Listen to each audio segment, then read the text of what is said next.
Halo semuanya, kembali lagi dengan saya Kevin Tony Gunawan dari kelas 11 PLG 3. Di kesempatan kali ini saya akan membahas beberapa materi yang sebenarnya itu mencakup satu materi saja, yaitu toko online. Jadi saya di sini akan membahas diagram-diagram yang seperti flow chart, DFD, use case, activity, dan lain sebagainya. Nah, semua diagram itu membahas satu materi pokok, yaitu toko online.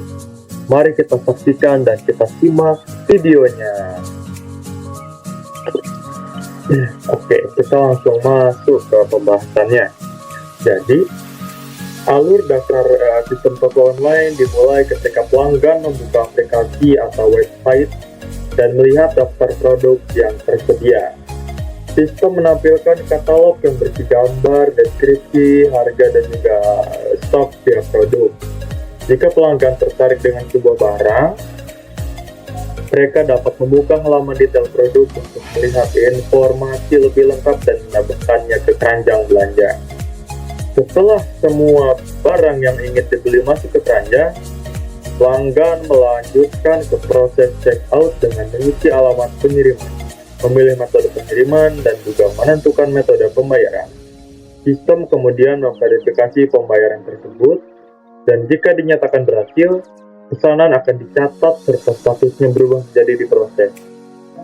Admin kemudian menangani pesanan dengan menyiapkan barang, melakukan pengecekan, serta mengatur pengiriman hingga pesanan sampai ke pelanggan.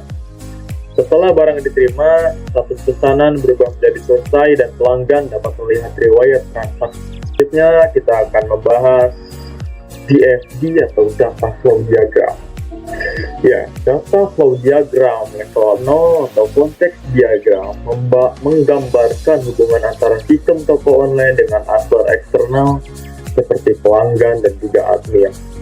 Pelanggan dapat mengirim permintaan seperti melihat produk, membuat pesanan, hingga melakukan pembayaran.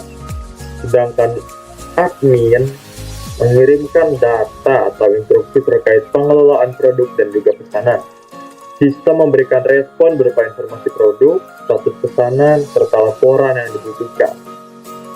PFD level 1 kemudian memecah proses utama menjadi beberapa subproses seperti manajemen pesanan, manajemen produk, manajemen keranjang, proses pemesanan, dan juga pembayaran. Masing-masing subproses memperlihatkan aliran data yang lebih detail, sehingga pengelolaan stok produk, penambahan barang ke keranjang, pencatatan pesanan saat checkout, hingga validasi pembayaran dan pembaruan status pesanan oleh admin.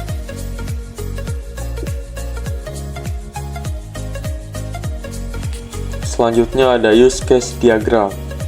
Use case diagram ini menggambarkan interaksi antara dua aktor utama, yaitu pelanggan dan admin. Pelanggan memiliki kemampuan untuk mencari barang dan melakukan pemesanan barang. Aktivitas mencari barang memungkinkan pelanggan melihat daftar produk yang tersedia sebelum memutuskan untuk membeli. Use case menunjukkan proses pelanggan dalam memilih produk hingga melakukan pemesanan. Di sisi lain, admin memiliki akses untuk mengelola barang dan mengelola pesanan.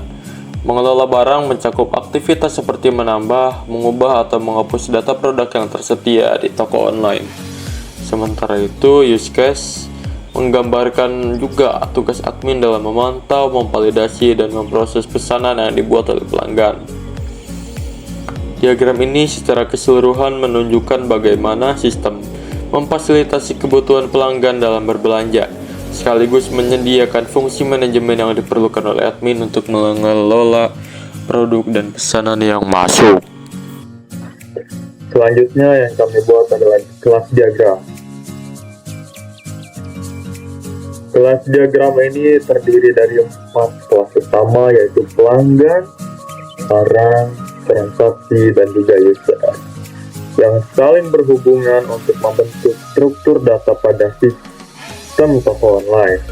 Kelas pelanggan berfungsi sebagai penyimpan informasi pelanggan seperti ID pelanggan, nama lengkap, email, telepon, dan alamat. Relasinya dengan kelas transaksi adalah one-to-many, yang berarti satu pelanggan dapat melakukan banyak transaksi. Kelas barang berisi data produk yang dijual seperti kode barang, nama barang, harga barang, dan pilihan atau opsi lainnya. Barang juga memiliki relasi satu ke banyak dengan transaksi, sehingga satu barang dapat muncul dalam berbanyak transaksi berbeda. Kelas transaksi menjadi pusat proses pembelian karena menyimpan data seperti kode transaksi, kode barang, nama barang, jumlah, harga total, dan tanggal transaksi. Kelas ini menerima hubungan dari pelanggan dan barang sebagai pencatat transaksi yang dilakukan. Terakhir yaitu kelas user, menyimpan data pengguna sistem seperti username, nama lengkap, jenis kelamin, dan juga objek. User memiliki relasi satu ke banyak terhadap transaksi yang menunjukkan bahwa satu user dapat mencatat banyak transaksi. Diagram secara keseluruhan menggambarkan bahwa transaksi menjadi hubungan utama antara entitas pelanggan, barang, dan user dalam sistem di toko ini. Nah, yang terakhir ada activity diagram. Activity diagram menggambarkan alur aktivitas pelanggan ketika melakukan pembelian. Proses dimulai ketika pelanggan membuka aplikasi dan sistem menampilkan daftar produk. Pelanggan membeli produk, melihat detail, dan menambahkannya ke keranjang. Setelah itu, pelanggan membuka keranjang, melakukan checkout, mengisi informasi pengiriman, membeli metode pembayaran, dan juga memproses transaksi.